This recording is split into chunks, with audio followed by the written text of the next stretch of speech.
欢迎来到新兴消息频道，请订阅频道，所以大家不要错过当天最热门的新闻。我们今天的时事通讯包括以下内容：为了前途抛弃糟糠之妻李沁，陈晓演的高加林是个渣男。一，陈晓、李沁等人主演的《人生之路》由1981年路遥所著的小说《人生》改编。原著一开篇，高加林干得好好的民办教师没了，被村里4大队书记高明楼走后门安排给了自己的儿子高三星。那个年代的大学不好考，当时能读到高中毕业已经很不错，加上高加林文化水平很高，当上了民办教师以后，教学更是整个地区拔尖的。不仅当上了5年级最高年级的班主任，教授整个年级的算课、语文课，连全校的音乐课和图画课都是由他带。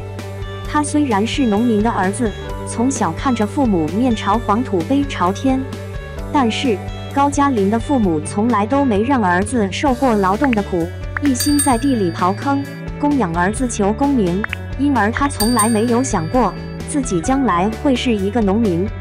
他10几年努力读书，就是为了离开这里，用高加林的话来说，就是为了不像他的父亲一样一辈子当土地的主人，或者按他的另一种说法是奴隶。民办教师也并非他理想中的职业，只是为了再过几年通过考试能够转正，这样他再努力就有希望争取做更好的工作。换言之，民办教师对高加林而言不过是为了将来的一块跳板。他自视甚高，其实不太看得上这份工作，但是大队书记的儿子高中毕业了，需要工作了，就走后门把他拉下来，自己顶上去。他现在连民办教师这份只是跳板的工作都没有了。当一个农民，他不甘心，他想过跟大队书记高明楼拼个你死我活，却被坚持民不与官斗，害怕遭报复的父母拦下。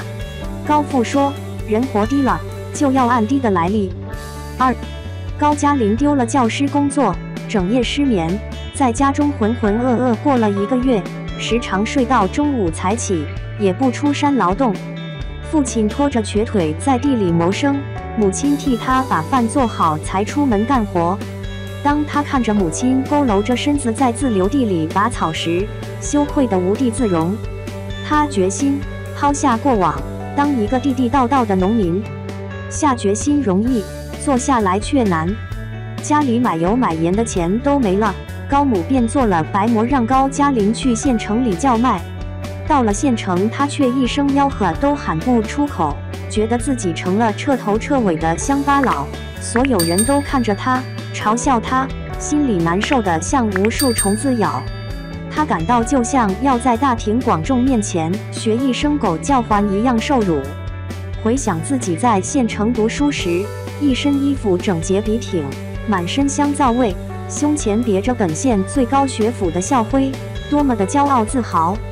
而如今回忆往事，让他更加心酸，也让他担心万一在县城里遇上熟人怎么办。偏偏就是那么巧，他还真碰上了同学张克南和黄亚平。出于强烈的自尊心，高加林只说自己是来走亲戚。后来为了避免再遇上熟人，他干脆一头扎进文化馆里读书，读到了天黑，一个馍也没有卖出去。等到去田间劳动，他又刻意穿得破破烂烂，不要命的除的，把一双细皮嫩肉的手弄得血糊糊的。我现在思想麻乱得很，劳动苦一点，皮肉疼一点，我就把这些不痛快事都忘了。好在他最困苦最煎熬的时候，刘巧珍出现了。刘巧珍是村里2能人的2女儿，1能人大队书记是他大姐的公公。也因为这层关系，高加林把他们刘家的人也记恨上了。刘巧珍虽然没读过书，大字不识一个，却有颗善良的心。他一直倾慕着有文化有才华又英俊的高加林，虽然自己长得很漂亮，说媒的人踏破了门槛，在面对高加林的时候，他却很自卑，觉得自己配不上高加林。但是他一直默默关注着高加林，想办法安慰他，帮助他。那次看见高加林进城买馍，猜到他怕丢人迈不出去，跟着他去了县城，在路边等了他一天。等他回去时，接过他的馍就替他叫卖去。刘巧珍的温柔善良、善解人意，还有热烈直接的告白，把高加林感动了。他稀里糊涂地和刘巧珍在一起了。等他冷静下来，又懊悔起来。他觉得自己目前的处境根本不是谈情说爱的时候。他甚至觉得他匆忙地和一个没文化的农村姑娘发生这样的事，简直是一种堕落和消沉的表现，等于承认自己要一辈子甘心当农民了。他心中仍然期盼着未来能够干一番大事业，而不是和巧珍在一起，拴在这片土地上。可是他并非不喜欢巧珍，巧珍对他爱得那么热烈，他根本抵挡不住。在日复一日的劳作中，在巧珍温柔的关爱中，高加林也渐渐习惯了当一个朴实的农民。然而，无知愚昧的村民，看不见出路的高家村，都让他感觉到憋屈。他到县城里去担粪时，被城里人贬低。高加林在心中问自己：有知识，有文化，凭什么要受这种屈辱？他下了决心，一定要到城里来。这时，远在新疆部队的叔父调回当地，成了劳动局长。曾经安排走后门把他挤下来的干部们，现在都上赶着巴结高家，他们还给高加林安排到了县里当通讯员。他心中那团火又燃烧起来了。3. 曾经，高加林从一个受人尊敬的民办教师，变成了一个担粪种地、自认为受尽屈辱的农民。现在，沾叔父的光，他住进了县委的客房院，凭借自己出众的文采、英俊潇洒的面容、一流的篮球技术、吹拉弹唱多种多样的才能，成了县城里引人注目、出尽风头的人物。他从走后门的受害者摇身一变，又成了走后门的受益者。他沉浸在大众对他的吹捧和夸赞之中，不禁忘乎所以，飘飘然起来。这时候，他心里虽然还有亲爱的巧珍，却已经厌烦他和自己说那些庄稼、土地、三姑六婆、家长里短之事。他渴望有一个精神境界统一的，能够与他谈天说地、探讨国家国际大事的伴侣。在高中时就与高加林意气相投的黄亚平来到了他身边。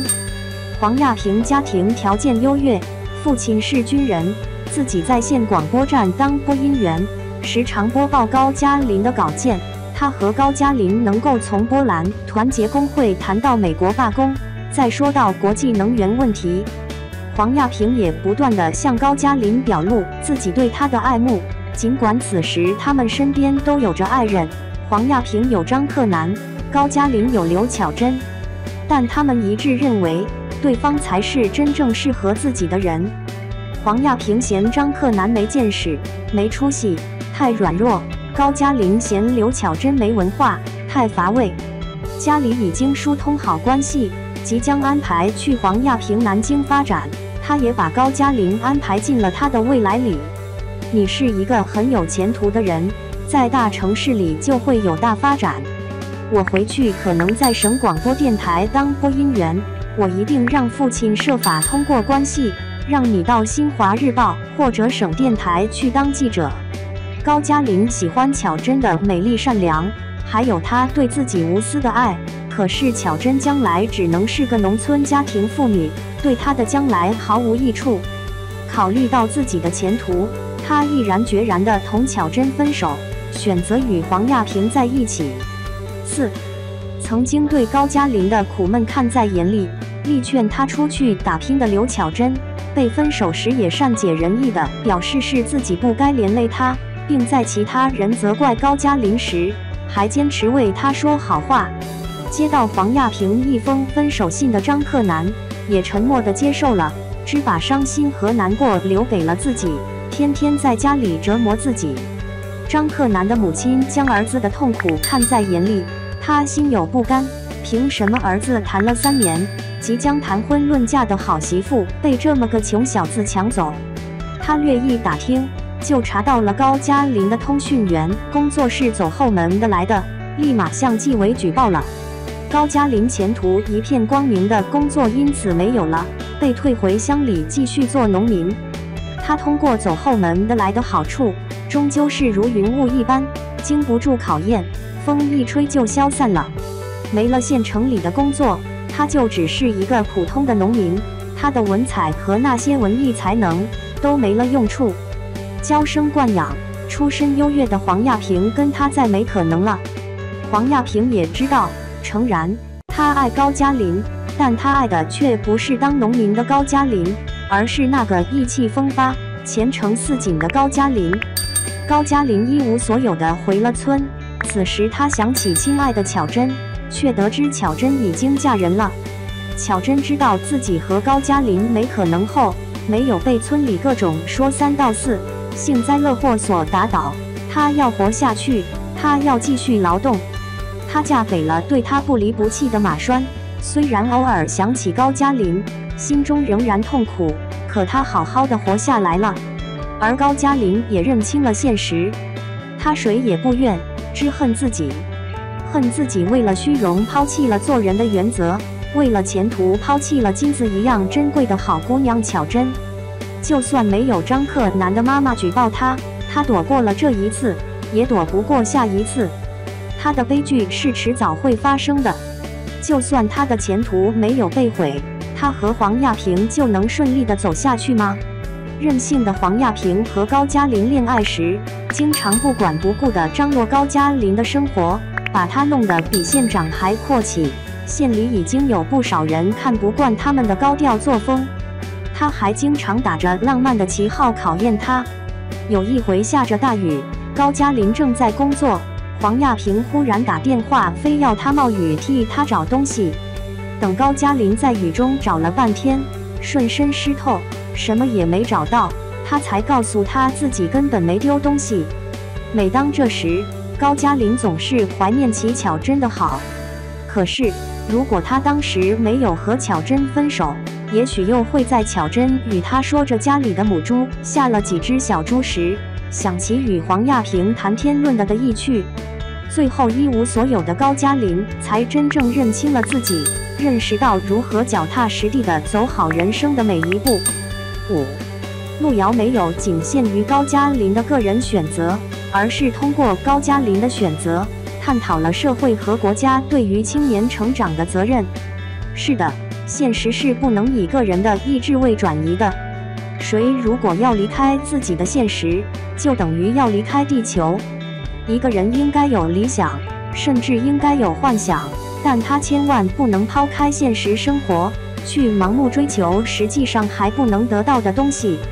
尤其是对于刚踏入生活道路的年轻人来说，这应该是一个最重要的认识。可是，社会也不能回避自己的责任。我们应该真正廓清生活中无数不合理的东西，让阳光照亮生活的每一个角落，使那些正徘徊在生活十字路口的年轻人走向正轨，让他们的才能得到充分的发展，让他们的理想得以实现。